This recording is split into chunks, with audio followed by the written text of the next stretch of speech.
Yes, guys, welcome back to the third half football podcast, where today I will be hosting with Michael, Jake. and a special guest. Kizza G! Welcome, Kizar, to your first third half pod. I reckon we just get straight into the game week review. So the first game was Chelsea versus Fulham at Stamford Bridge, 2-0. Michael, carry it. Yeah, a good win for Chelsea again. I think João Pedro had a header late into added time of the first half, and Enzo from the penalty spot sealed the deal eventually. This game, along with many other games this game week, was heavily influenced by VAR.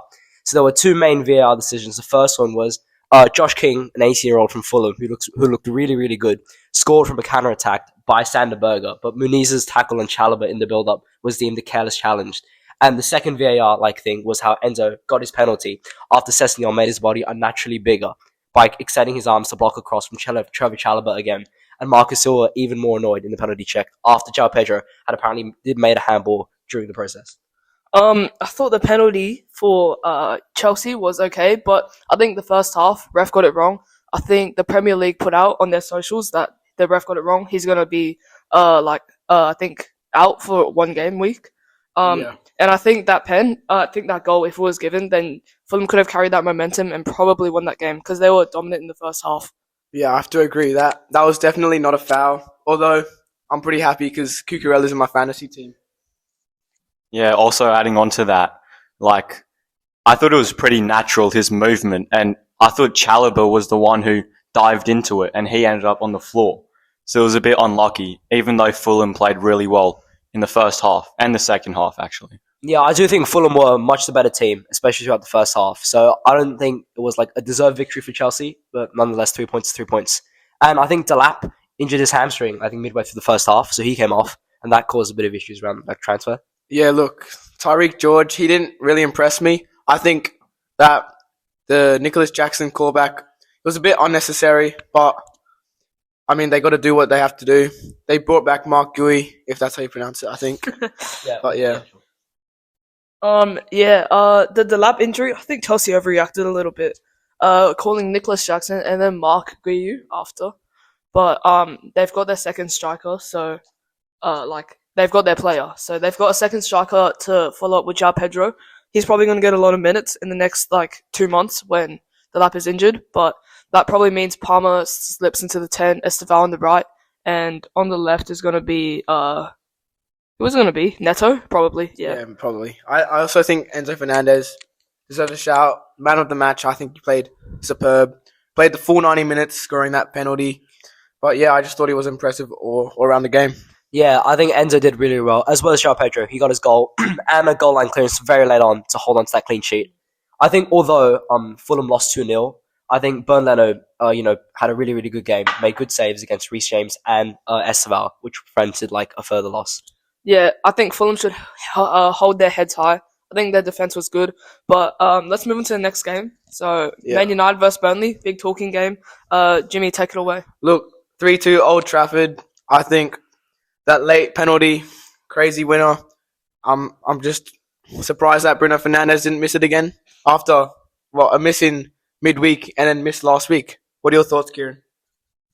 I actually didn't think that Man United played that well. They had their usual goalkeeping struggles, and honestly, Bayandor, he needs to do better. He's conceding 2 goals against Burnley. Yeah, well, they've signed that new keeper in it. Leymans from Club Brugge or something. So he's probably going to be the starter from now on. Keep going. Look, I think Mason Mount, he actually played really well before his unfortunate injury. I think they need a bit more depth in the midfield. They've got, Casemiro, Mount, now he's injured, and Fernandes, I would consider more of an attacking midfield. So I think they need to bring in a few more players. Well, they can't anymore. That's deadline. So I think they might struggle a little bit. But, yeah. And Bomo played really well as well. Yeah, again, on your point, United had an XG of 3.6, and they did score 3 goals, but Mbeumo had a lot of chances, similar with Cunha before he got injured. So I think Man United, especially their forwards, need to be more decisive in front of goal for them to get a bigger lead. I think Mbeumo had 0.66 XG by himself. That just shows something, yeah. I think that United...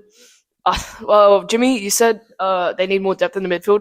I disagree a little. Kobe Mainoo's still at the club. He requested a loan, and there were 10 clubs inquiring for him, but apparently United turned down all of them because they want him to stay. But if United want him to stay for a long time, for the rest of his career, they really need to give him game time and an important role. Casemiro's been terrible this season, and I think he's a bit useless in the midfield. But that that double pivot for United is not working too well. So they probably need a more balanced box to box midfielder to go with it. But Kobe Manu does need to fill that role, and they need to give him game time. So Yeah. I actually think that the scoreline could have been 5-2 if Man United capitalised on their easy, big chances, I guess. And Mbeumo missed a lot. Xerxes also missed an open goal, and Ahmad as well. And it just shows that they're doing something wrong in the training grounds, you know? Yeah, especially with that 3.6 XG. It's surprising how they didn't score as many goals. I thought, like, Burnley, all around, they weren't too bad, but there's a lot of places to improve for them. Yeah, all right. I think it's good that United are back getting like a lot of chances after that Grimsby Town game. On the chopping block, Amarim, he pulls out a late winner. The United players were celebrating hard at the end, acting like they were winning the World Cup, but they got the 3 points. That's all that matters. And let's go on to the next game. Michael, you watched this game. What did you think of it? Yeah, so Sunderland, Sunderland again continue their really, really good form from game week 1, coming back from 1-0 down to win 2-1 at home to Brentford. Igor Thiago opened scoring in the 77th minute, and then Lefay with a penalty. Fun fact, Enzo Lefay's penalty was actually the first penalty Sunderland scored in the last 5 attempts in the league. And yeah, a late goal from Wilson Isidore playing the 3 points. Yeah, it was a slow start by both teams, I think. Again, VAR was like pretty impactful in the game as well. A disallowed goal off Dango Atara, who was narrowly offside, made like the first half pretty, really boring. But in the second half, especially late on, both teams started to open up a bit. There was more possession, there was more passing, there's more end-to-end football, and that led to the goals. Look, Yeah, I feel Jim, like thoughts? Brentford was really unfortunate not to get a few points here. A nice penalty at the end. Not penalty, nice goal at the end by Isidore. But I did think Granit Xhaka led the team well as captain, played the full 90 minutes, got an assist as well. And yeah, I just thought he was really impressive. New signing from Bayer Leverkusen. So I think his experience led Sunderland to the win. Yeah. Just adding on to that, you could see his effort when he was pressuring the other team, his intensity in it. It just locked down the Brentford midfield and stuff. And it made other Brentford midfielders like Henderson and Yarmouk go unnoticed, I guess. Yeah, I think it was a well-earned 3 points for Sunderland, and especially that's their first back-to-back home league victories for the first time since 2001, which they currently sit 6th in the table, which means, yeah, pretty good. I think Sunderland being very impressive this season. This game was really good for them, but I think there's got to be worries for Brentford after losing their manager, after losing a bunch of big players, and Bomo, for example. They have lack of depth in the wingers, even though Dango and Shard are okay. I think they need more depth, but the transfer window's closed. Did they sign anyone before? I don't think they did. Who, Brentford? Yeah. I don't think so. There might have been a small one, but I don't think any of note. They did lose Wissa, so Yeah. that's a massive miss. Yeah, Wissa at the last. I think he got registered 30 seconds before the transfer window closed. That's what I saw, Damn. which is crazy. They could have kept him if they were lucky, but Newcastle have got a good player on their hands. Yeah. I think, do we move on to Tottenham versus Bournemouth? 1-0 to Bournemouth at the Tottenham Hotspur Stadium. Unlucky for Tottenham with the new signing Jarvis Simmons coming out to watch the match, but they see that the new team Tottenham get absolutely dominated by Bournemouth. Oh, yeah, I think Avakara and Van der Ven carry Tottenham's backline a lot. I think without them, Tottenham would have, Yeah, Tottenham without... or they've prevented Van further der Ven, deficit, definitely. Yeah, and Evan also played really well. He scored really early, and that ended up proving the difference in the game, yeah. I think Romero was lucky not to be sent off. That was a really bad tackle on Semenyo. It was a dangerous tackle, pretty similar to Gordon's tackle, I think. But I reckon if they lost Romero, that would have been game over for Tottenham. They would have conceded 4 or 5 goals. I think that Bournemouth deserved the win, the 3 points. You can just see in the game that everyone played their part, including the goalkeeper. if you look at Evan Nilsson and his goal, Semenyo, Tavernier, Adams, they all did really well. And yeah, they deserved the 3 points. Yeah, I think credit also to Bournemouth's backline. They did really well to keep, especially Tottenham started the season very, very strong with like new attackers, especially for Kudus, like Kudus with Richarlison on form. But for the Bournemouth backline, I think Senesi did really, really well. Registered an assist, kept a clean sheet, and held the backline together against a very strong attacking Tottenham side. I think Bournemouth have been great this season. I think they lost quite a lot of players. Dean Huijsen, Real Madrid, Kirkes, Liverpool. Like they lost a lot of their backline, as well as Zabarini to PSG for a big fee. Sorry if I butchered the pronunciation, but I think they were great. And I think this season they'll rely on Semenyo a lot, and he's been probably the best player in the Prem so far. But their backline looks really solid. Senesi, Truffert especially. What did you think, Jimmy? Look, Bournemouth had massive XG, 1.59, took 20 total shots with 6 on target. So I just have to say, well done to Vicario. Even though there were loads of shots, I just think the game was pretty boring in general. Do we move on to the next one? I think so. Wolves and Everton, that's for you, Jake. Take it away. So Everton edge Wolves 3-2 out of them. Out of them, all in you. The Toffee scored just 7 minutes in. Beto's header from a Mikalenko cross and Grealish's pre-assist. Grealish has been quite impressive so far in his Everton career. He looks happy again, and the fans adore him. But Wolves equalised in the 21st minute. Wang Hee-chan powered a past Pickford, but Everton regained the lead in the 33rd minute as NDI tapped it in a good position, as he had good positioning. His goal was ruled offside in the second half, but Drewsbury Hall made it 3-1 with a pure top corner finish, which was a thunderbolt. Rodrigo Gomez scored but Everton held firm, and Everton got the 3 points. So what did you think, Kizzle? Yeah, I thought Wolves did really well, especially considering that they didn't have Jurgen Strand-Larsen playing, who's been their probably main man, apart from ever since Cunha left, 100%. And he wasn't playing due to transfer speculation, of course. But yeah, they did really well and were unlucky to not get 1 point for the draw. Yeah, and also first time for Everton, having scored 3 away goals at Molineux. So yeah. Oh, look, I'm just surprised how Grealish has settled into this Everton side. Like, man of the match performance, definitely. 2 games in a row. 2 assists, once again. He leads the assist tally for this season. And I just think in general, the whole Everton team, like Beto, Judriho, Ndiaye, Ghana, they all just played brilliantly. I think Ghana's been going under the radar quite a lot. Everyone's talking about Adam Wharton. I'm sure we'll get onto him. Adam Wharton. But James Garner has been a great number 6, a young number 6 for England. And I hope he gets an England call-up soon. But Everton's backline still seems solid. Michael Keane and Tarkowski as their centre-back pairing, both over the age of 30. They're both 32. But let's wrap it up. So Leeds versus Newcastle, very slow game, 0-0. Jimmy, you watched the game. What did you think? Yeah, look, one of the most boring games I've watched this season. I'm just really confused why Eddie Howe set up with a 5-back. I'm not, like, the Leeds attack consisting of, like, James, like, I don't even know these people, in Mcheka, and sorry if I butchered that, and Ganotto. Like, I don't know. Wait, how do you pronounce it? Nonto. Nonto. So, like, look, I just feel like they set up with Livramento, Byrne, Botman, Shaw, and Trippier in the first line of defense. So I just feel like it was really unnecessary. Like, what are they trying to defend?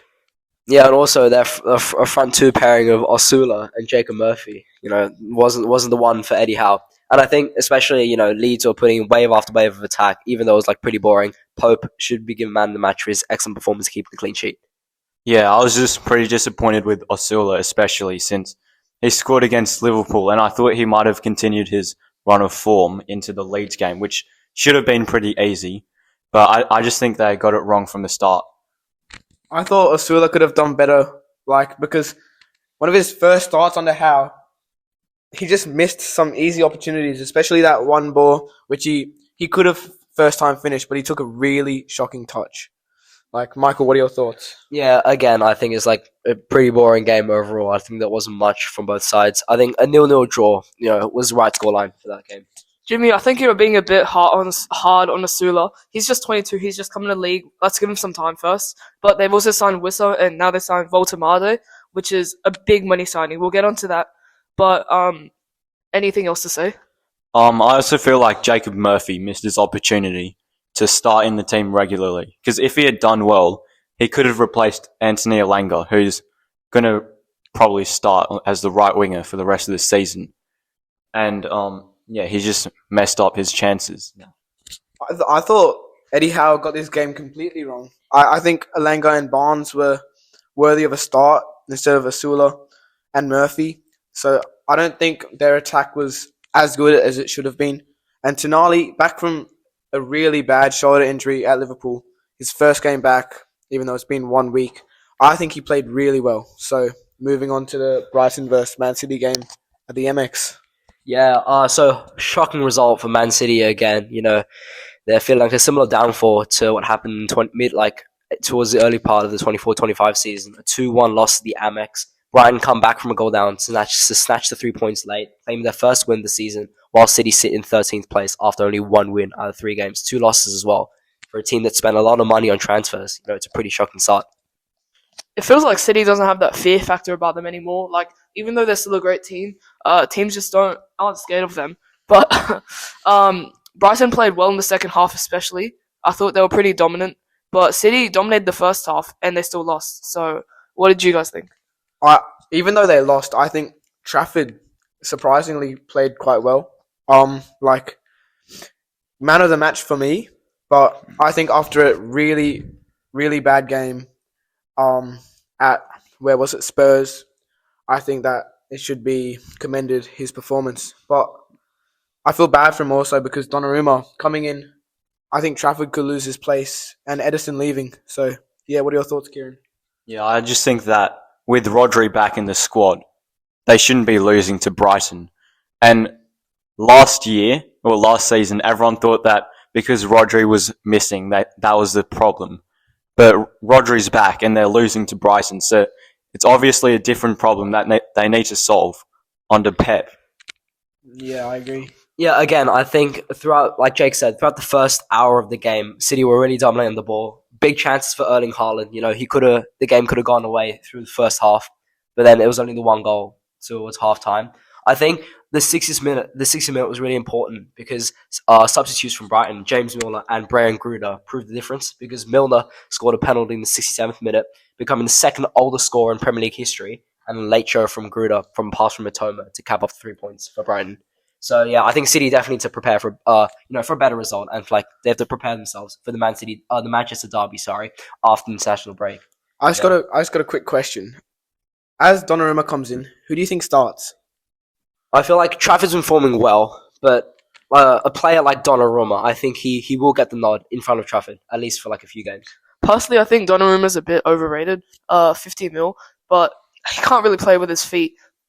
Pause, but I think Trafford's still gonna lose his place because Donnarumma's just a big money signing. He's best goalie in the world right now. I feel for Trafford, but hopefully he can still get some game time in the league or some cups. Yeah, so we'll move on to the next game. Forest West Ham, shocking result. Jake, take it away. Yeah, West Ham shocked Forest with a 3-0 win at the City Ground, which was crazy. Everyone expected West Ham to get relegated after some performances at the start, but all 3 goals came from a crazy 7-minute spell from the 84th minute to stoppage time. And Jared Bowen finally scored his first goal this season with a first-time strike into the bottom corner, and Paqueta made it 2 after his penalty after Somerville was brought down. And I thought he was electric, especially an important super sub. Callum Wilson also wrapped it up, showing that he still has it with a goal in injury time, a header from Diouf's cross. And this is the first, and a fun stat for you guys, this was the first time that Forest have lost by 3 or more goals in the Premier League since that 8-1 against Man United back in 1999, for those of us who remember. Yeah, I don't think any of us remember that, but yeah, kids go ahead. I don't remember that. I feel like this is the win that West Ham need to get a proper kickstart off to their season. Like, I think in the past 3 Prem matches, or past 2 Prem matches, they've conceded like 6 goals or something. 6 or 7, I don't know. Yeah. And cheers. and this shocking win against Forest, it just makes them get a bit of confidence back. I just want to say West Ham have only scored 3 goals in the last 10 minutes of a Premier League game once before, which was against Spurs in 2020. But now Bowen has had more goal involvements than anyone else in the league since last April, with 10 in total. And the XG just shows how dominant West Ham were, as they had 2.14 compared to Forest's 0.61. So it wasn't like it was a lucky win, but I thought West Ham were really good in this game, really promising for the season ahead. Yeah, cheers, Jake. I also think Diouf and Hermansen played really well in defense, keeping a clean sheet. Diouf also showing his attacking potential, getting an assist, and Hermansen getting quite a few saves with 3. And yeah, I just think he was really solid in commanding the West Ham defense. Jared Bowen also played a really nice game. He got 1 goal. It's a pretty nice goal, but yeah, take it away. Yeah, big credit to Graham Potter too for his changes. They really shut Forest down, and West Ham climb out of the bottom 3 to 15th, while Forest slipped to 9th. But let's go on to the next game: Liverpool versus Arsenal, the talking game of the week, the big one at Anfield. And Jimmy, take it away. Look, this was very back and forth. I think Soboslai, disregarding the free kick, played phenomenal at right back once again. I think both fullbacks in Kerkez and Soboslai, the 2 Hungarians, played really well, commanding. I think the Madueke versus Kerkez duel was really good to watch, but I think Kerkez had him in his pocket most of the game. Yeah, I feel like, after a really bright start for both Ekatika and Gyökeres, forwards both teams, they both did not perform as well as, the fans thought they had. So, yeah, again, both teams, I think, could have performed better. But, yeah, it was a pretty good win for Liverpool, especially against a tough Arsenal team. Yeah, I just want to point out that, Van Dijk, he just showed that he's not the reason why Liverpool have been conceding so many goals in the past 2 games. And same with Konate, he also did pretty good. And he got injured in the 79th minute or something. So we got subbed off for Joe Gomez.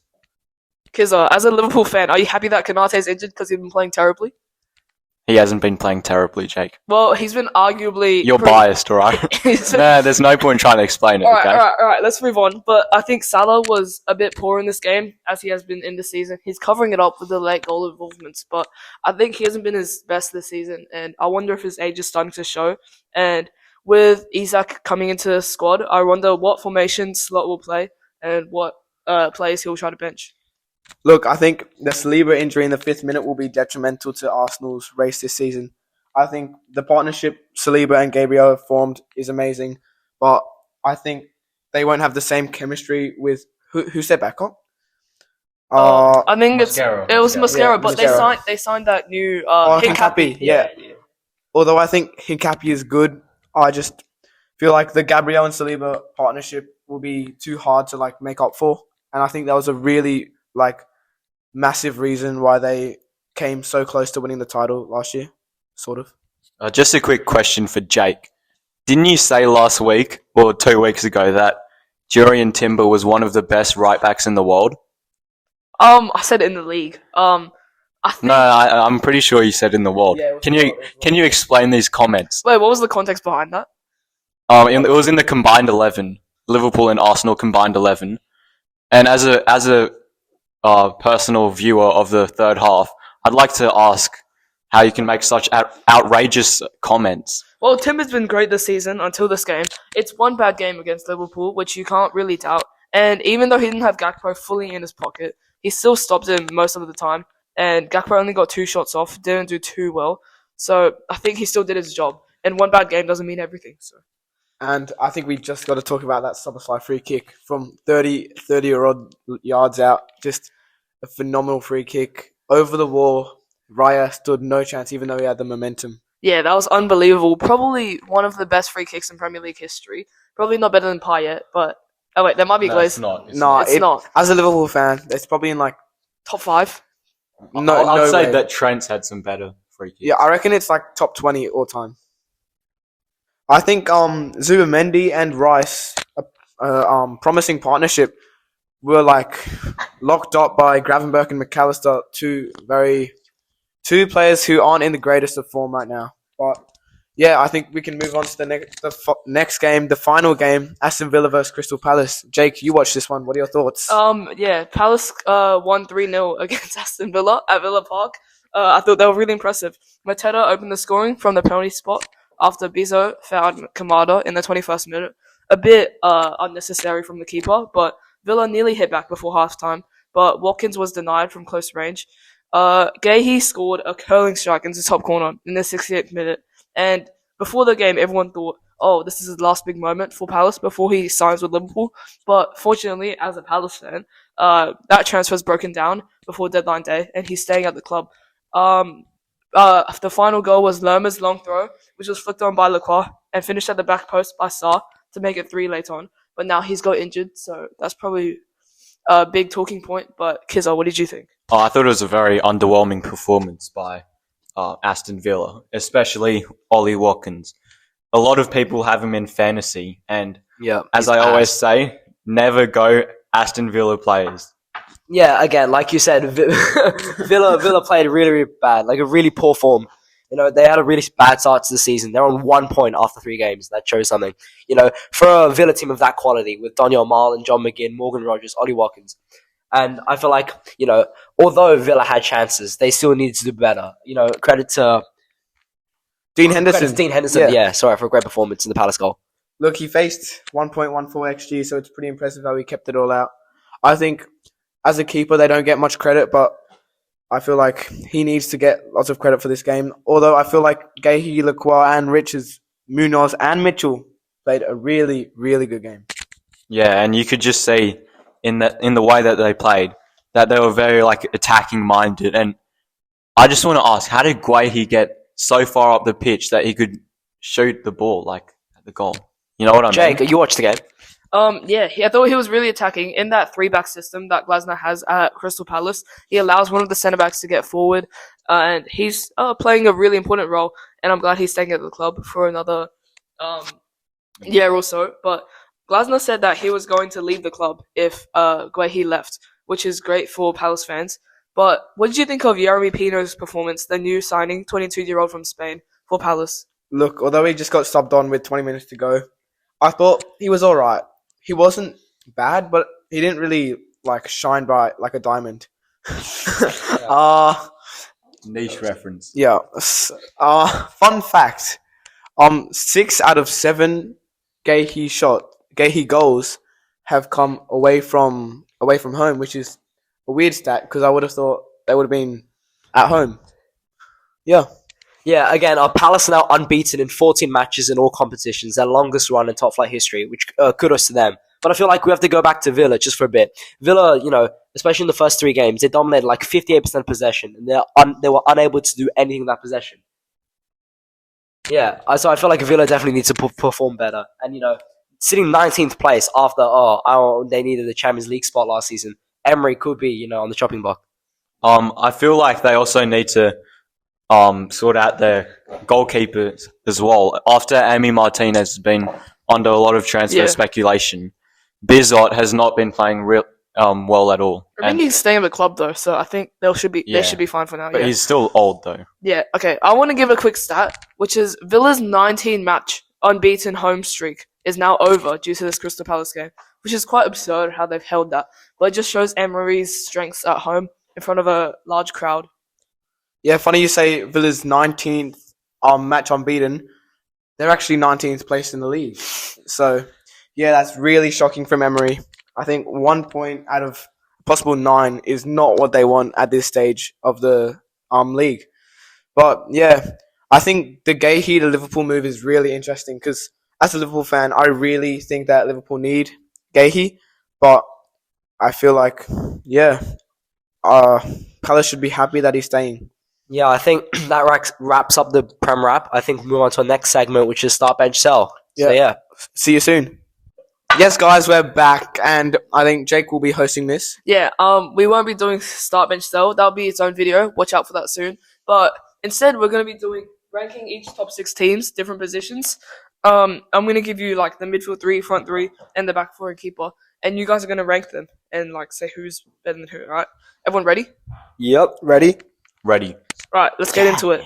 So first, I want to start with keepers, just keepers. So United have right now. United have.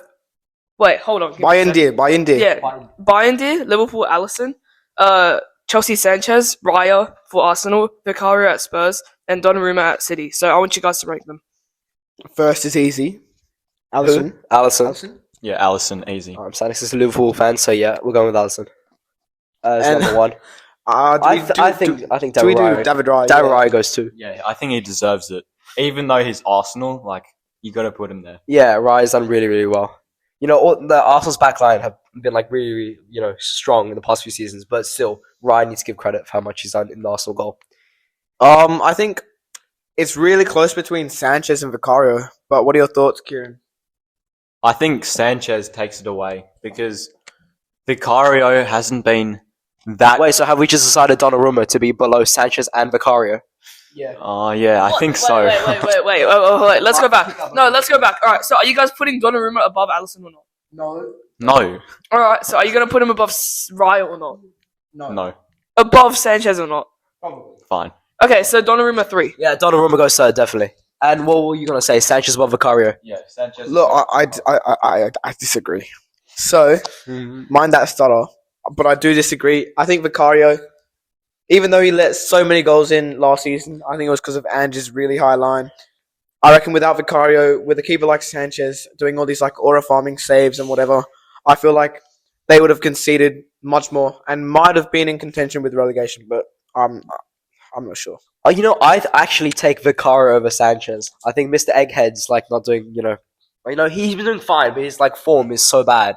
It's like he's man of the match, and sometimes he's worse than the ref. So yeah, I'd take Vicario over Sanchez. Vicario is like, he's under doubt for starting goalkeeper. Like, Kinski could start sometime. Kinski's not starting over Vicario. Yeah, no, He's not anymore. Look at last season. Sanchez got dropped quite a few games for George Petrovic. Yeah, true. Okay. So, is Bayern just a unanimous last? Yep, I think so. Yeah, sure. That's an obvious, Jake. I Yeah. reckon he's worse than Onana. That's, okay. Whatever. No one's worse than Onana. Onana's like in his own category. I reckon he's worse than the ref. You reckon? Yeah, 100%. You reckon Onana's category is below Jake's category? Yeah. Wait, it'll be a close battle. but yeah. quick question. Who's better, Onana or Karius in the UCL final? Oh, that's the tough It's one. Onana. Come on. Oh, I think Loris Karius is better because Karius had one bad match. Karius in the Even Champions League is better than Onana. Everyone, you've heard that. Yep. Okay, next one. Yeah, sure. Time for defenders. All right, next one, the back four. So United have De Ligt, Yoro, Shaw, and Dorgu. Liverpool got Kirkes, Van Dijk, Frimpong, Kanate. Chelsea have Cucurella, Chalobah, Tosin, and James. Arsenal have Timber, Saliba, Calafiori, and Gabriel. Wait, which name did I miss? Saliba. Wait, did I actually? Okay, my bad. Saliba. Uh, Not Saliba. Spurs got Pedro Porro, Romero, Van de Ven, and Jed Spence. And City have a Nuri, Diaz, Stones, and Gvardiol. So, what do you guys think? Yeah, I think, again, Liverpool and Arsenal should be top two. Yeah, I was Defense. literally just about to say that. I think Gabriel, Saliba, Timber, and Calafiore is a really strong defensive partnership. So I believe, as a Liverpool fan, they might take it because I feel like Liverpool might have a bit lacking in their right back and left back because they're way too attacking. So you take Arsenal Liverpool? So I think Arsenal are the best defense in the league, I think, in my opinion. Yeah, I'd have to agree with that as well. Yeah, and Liverpool should come in Liverpool second. second. I reckon that Chelsea are third. I think Chelsea could be third.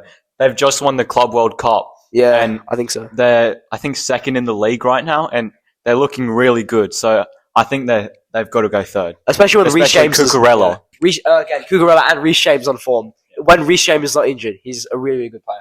I think Chelsea takes third. So I think it's easy for fourth place. It's definitely City. You guys think so? Yeah, Yeah. just about. I think it's crazy that City have fell to fourth after they've been so dominant for so long, but we can continue. Okay, so you're putting Spurs or United fifth? This one's tough because I think Yoro and Dorgu both have been really good in preseason and the first two matches. But I also do think that Spurs' defense has played pretty well, keeping a clean sheet against Manchester City. For me, this is an easy one for Spurs. Like if you look at their offensive style for the defense, like for example, Van de Ven, he goes up for the free kicks and stuff, and he scores headers and stuff. Pedro Porro's on the free kicks, taking it. Yeah. Yeah, I think United is going to have to take 2 6 places here. So, yeah. I think we'll place Tottenham in front of United. I think it's quite crazy how good everyone's back four is in the top 6, apart from United. I think Spurs with Porro, Romero, Van de Ven, and Spence, they've been unbelievable, and we have to put them 5th, which is absurd. But we'll move on to the midfield. So the midfields I have chosen is City, Reinders, Rodrigo, and Bernardo Silva. Probably Cherky, actually. But Spurs, Pape Matar Sarr, Javi Simmons, and Paulinho. Arsenal, Rice, Zubamendi, Odegaard. Chelsea, Caicedo, Enzo, João Pedro. Liverpool, Wirtz, Gravenberch, and McAllister. Up to bench Szoboszlai. And United, Bruno, Ugarte, and Casemiro. So what do you guys think? I think it's hard to look past Liverpool's midfield with Wirtz, Gravenberch, and McAllister. Gravenberch, young player of the year last season. McAllister played so well, nominated for the Ballon d'Or, and Wirtz. What else do I have to say? It's Wirtz. I'd just like to point out really quickly that Manchester United's midfield don't even deserve a place in this game. Ugarte, Like, Casemiro. Yeah, none of their players compared to, for example, Rice or Wirtz or Rodri, the Ballon d'Or winner. And yeah, Mike, have you got anything to say? I feel like, so I feel like Liverpool definitely take top spot. I think it will be close between Arsenal and City, I think, for second. Rodri, of course, won his Ballon d'Or. I don't care if it was deserved or wasn't. I feel like City have got a strong midfield. It was deserved, by the way. Yeah. Arsenal, Rice, Zubamendi, Odegaard. Here's the thoughts. Do you think Arsenal's better than City? I don't know about this one. I reckon Man City just about run away with it.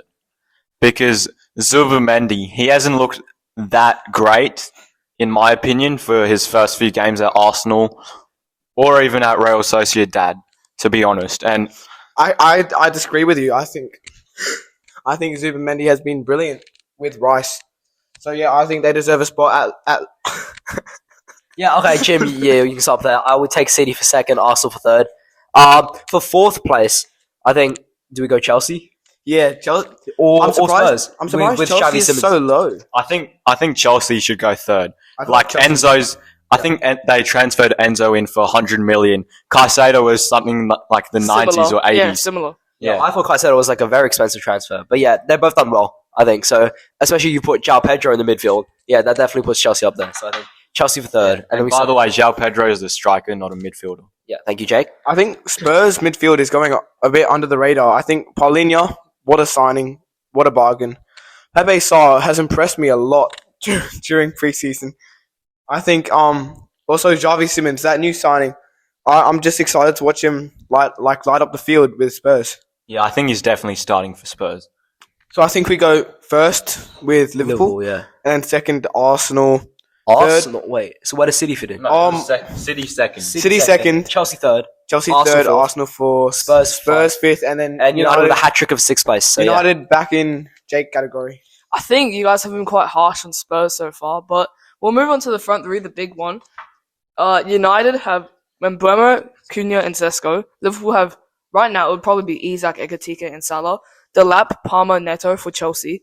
Eze, Gyökeres, and Saka for Arsenal. Spurs have Kudus, Brennan Johnson, and Kolomwani, new transfer.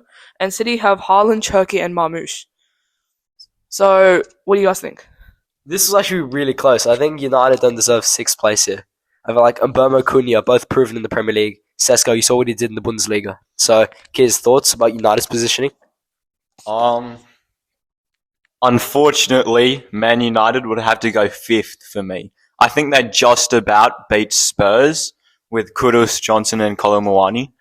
I know all three of those players are really good, but last season, I'm pretty sure Mbeumo, Cunha, and Sesko, they scored more goals than the Man United team last season, and that just it's on another level, I guess. Yeah, I've seen that stat. It's really impressive, but I think the United effect will get to them. I think Mbeumo will flop, Cunha will flop, and Sesko, we've already seen him flop. He took the 10th penalty out of the whole United team. Cowardice right there. I think Isak might slot right into the Liverpool starting front three. So I think Gakpo might come out with Ekatike playing left wing, Isak down the middle, and Salah on the right wing. I think that's easy first with both heavy hitters in Salah and Isak both dominating the front line. Yeah, so if we put Liverpool at first, then a second place battle between, I think, Arsenal, Chelsea, they're both up there. City also with Haaland. I think City runs away with it. I Haaland, Cherky, Marmoush. That just like, I think that's too good to be true. Apart from the Liverpool front three, of course. I feel like Chelsea. I don't like Neto. I think Pedro Neto brings down that, like, Delap's pretty strong. Delap's alright. Palmer's proven. Neto's just Yeah, I think with the Delap injury as well, who takes it? Tyreek George. So I think He's gone, I think. he got loaned to Fulham, I think. Mark Guiu. Wait, is it? No, it would have Mark to. Gooey. Gui mixed it around. It would have to be Esteval on the wing. Oh yeah, Esteval. You forgot Esteval. Steve. Esteval over Pedro Neto. Yeah. And by the way, Palmer is not a forward. Okay. Palmer is a Yeah, so we'll swap midfielder. with Palmer with João Pedro. It would be Esteval for the lap, probably. Yeah. Spurs. Kudus, Johnson, Colomwani. That's pretty stacked. Yeah, I think Spurs, with all the big sixes front three, I feel like Spurs fit in fourth. I think Arsenal with Gyökeres, Saka, and Eze. Eze and Saka both proven. Gyökeres, we've seen what he's done. So I feel like Arsenal take third. Spurs with fourth. So does Chelsea come last after spending so much money? Do they come last? No, Chelsea above United. So United, No. I I reckon. think Chelsea below Man United. With Cole. Oh no, are we counting with Cole we- Palmer or without Cole wait. Palmer? Let's go through player by player. Delap or Mbumo? And No, Bruno. I take No, Mbeumo. Esteval or Mbeumo. Esteval or Mbeumo. Mbumo? Still Mbeumo. Mbumo. And then João Pedro or Cunha. Okay, what question is that? That's probably Cunha. I would say Wait, Cunha. João Pedro or Palmer? Oh, Cunha. Oh, wait, yeah, sorry. Yeah, I would because say you Cunha. put Palmer in forward. I would say Cunha. Yeah. You say Cunha over João Pedro. I take João Pedro over Cunha. And then Sesko. Sesko versus Neto. I take Sesko. Sesko takes it. Yeah. So I Chelsea reckon sixth. last. Yeah, Alright. Chelsea Oh, last, wow. Man United fifth. All right, so for front threes in the top six, we put Liverpool first, City second, Arsenal third, Spurs 4, United 5, and Chelsea 6. Happy with that, boys? Yep. So there we go. We've ranked the front three, midfield trio, back four, and the keeper for each team. With I think Liverpool taking the most first and United taking the most last. Does that wrap up this episode? I think so. Yeah. Yeah. Anything else you want to add? Anyone? I don't think so. I think we've done it pretty well. Alright. Thanks, Kizza, for hopping on. I know it's not easy, but thank you. You've added a lot of more knowledge to our pod. Anything else to say, Jim? Look, I want to say thank you for listening. I hope you enjoyed this episode. Please share it with your friends. They take a long time to make. And yeah, shout out to Kizza. Any words, Kizza? Oh yeah, I'm just really grateful for the opportunity I've had. I thought I did really well, so please like and subscribe and we'll Round of do all applause that for stuff. Kizza. Yeah, round of applause, Kizza. See you in the next one. Up the third half pod. Up the third half.